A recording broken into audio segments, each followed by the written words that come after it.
ఇప్పుడు మా నాయకుడు జయచంద్రారెడ్డి తెలుగుదేశం పార్టీ నాయకుడు అని చెప్పి మీరు చెప్తే అతని మీద ఆరోపణ వచ్చిన వెంటనే మేము అతను సస్పెండ్ చేసాం పార్టీ నుంచి. మీరేం సస్పెండ్ చేశారు చెప్పండి? మీ నాయకులు బయటపడితే మీరు ఎవరినన్నా మీరు సస్పెండ్ చేశారా మీ పార్టీ నుంచి? అంటే మీరు వాళ్ళందరినీ కూడా వెనకేసుకొచ్చి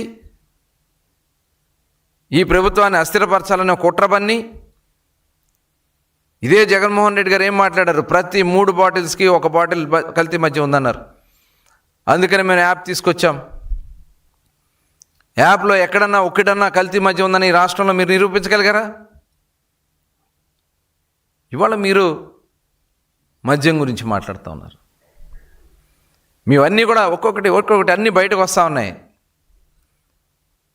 ఇవాళ మీరు ఎన్ని రకాలుగా దీన్ని డైవర్ట్ చేయాలన్నా ఎట్టి పరిస్థితుల్లో కూడా ప్రభుత్వం చాలా సీరియస్గా ఉంది. మద్యం గత ప్రభుత్వంలో చేసినటువంటి విధానంలో కానీ, మొన్న జరిగినటువంటి కల్తీ మద్యం విషయంలో కానీ సిట్ విచారణలో చాలా స్ట్రిక్ట్గా వెళ్తాం.